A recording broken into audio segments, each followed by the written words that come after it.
Terapi bersasar atau targeted terapi adalah rawatan kanser yang menggunakan ubat untuk menyasarkan jin dan protein tertentu yang membantu sel bertahan dan membesar.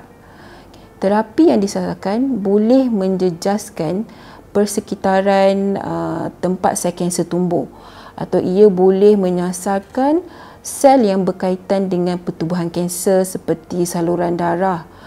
Ia boleh digunakan untuk merawat pelbagai jenis kanser. Ia juga boleh digunakan secara kombinasi dengan rawatan kanser yang lain seperti kemoterapi untuk rawatan respon atau efek yang lebih baik. Walau bagaimanapun, tidak semua kanser mempunyai terapi bersasar. Kanser sebenarnya bermula disebabkan mutasi genetik di mana jin tertentu dalam sel sihat kita berubah menjadi abnormal. Mutasi genetik ini menyebabkan sel membesar terlalu banyak atau terlalu cepat di luar kawalan dan seterusnya menjadi tumor. Pelbagai kajian telah dilakukan untuk mengenal pasti perubahan genetik yang menyebabkan perkara ini berlaku, dan seterusnya cuba mengenal pasti ubat-ubatan yang boleh menyekat atau menerbalikkan fungsi ini. Terapi bersasar dapat menyekat atau mematikan isyarat abnormal yang menyebabkan sel-sel kanser membesar dan membahagi. Ia juga boleh menghalang sel daripada hidup lebih lama daripada biasa dan akhirnya membunuh sel kanser itu sendiri. Terdapat dua jenis terapi bersasar, iaitu antibody monoklonal dan juga molekul kecil, small molecule. Untuk antibody monoklonal, ia menyekat sasaran tertentu di luar sel dan biasanya diberikan secara intravena. Manakala small molecule, iaitu molekul kecil pula, menyekat sasaran tertentu di dalam sel dan biasanya diberikan secara oral. Sebelum memulakan rawatan, doktor anda mungkin akan melakukan ujian untuk mengetahui tentang mutasi tertentu dalam jin atau protein atau faktor lain yang tentang kanser anda untuk mencari rawatan yang paling berkesan.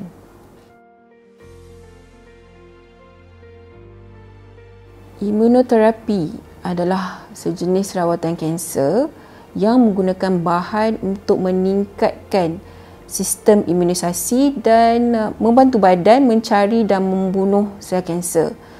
Imunoterapi boleh merawat pelbagai jenis kanser secara bersendirian atau mungkin digabungkan bersama dengan rawatan kanser lain seperti kemoterapi. Sistem imun kita terdiri daripada protein, sel dan organ yang membentuk sebuah sistem pertahanan yang kompleks. So, sistem ini mengesan sel-sel yang tidak normal atau bukan diri dan cuba menghapuskannya. Sel-sel kanser pula sering mencari jalan untuk tidak dikenali supaya dapat mengelak daripada dikesan oleh sistem pertahanan badan semula jadi badan. Terdapat pelbagai jenis imunoterapi dan setiap satu berfungsi dengan cara yang agak berbeza, termasuklah antibody monoklonal, perencak kawalan imun, terapi sel T atau vaksin kanser dan terapi virus onkolitik. Jenis imunoterapi, dos dan juga jadual bergantung kepada pelbagai faktor seperti jenis kanser, tahap kanser dan kesihatan keseluruhan pesakit. Doktor akan mengesyorkan rawatan berdasarkan faktor-faktor ini dan juga faktor kewangan, kerana rawatan imunoterapi mungkin memakan kos yang tinggi. Terapi hormon juga dikenali sebagai rawatan endokrin, iaitu sejenis rawatan kanser yang boleh menghalang, membuang atau menambah hormon pada badan. Ini kerana sesetengah kanser dia menggunakan hormon semula jadi badan untuk merangsang pertumbuhan kanser. Hormon semula jadi dalam badan dihasilkan di dalam kelenjar seperti tiroid, adrenal, pankreas, ovari dan testis, dan ia berupaya mengawal pertumbuhan atau fungsi seksual dan juga pengawalan badan. Terapi hormon boleh digunakan secara bersendirian atau digabungkan dengan rawatan kanser lain seperti kemo, radioterapi atau pembedahan.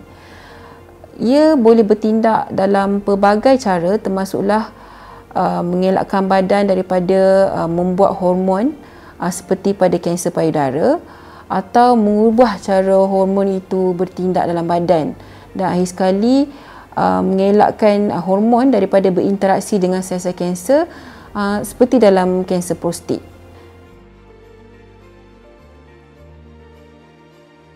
Antara kanser yang boleh dirawat menggunakan rawatan hormon termasuklah kanser payudara, kanser prostat, kanser tiroid, kanser neuroendokrine dan lain-lain lagi.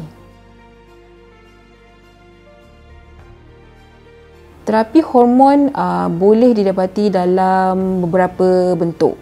Pertama adalah secara oral, dalam bentuk pil, kapsul atau cecair. Juga terdapat dalam bentuk suntikan, dan terakhirnya adalah melalui pembedahan, ablation atau radioterapi.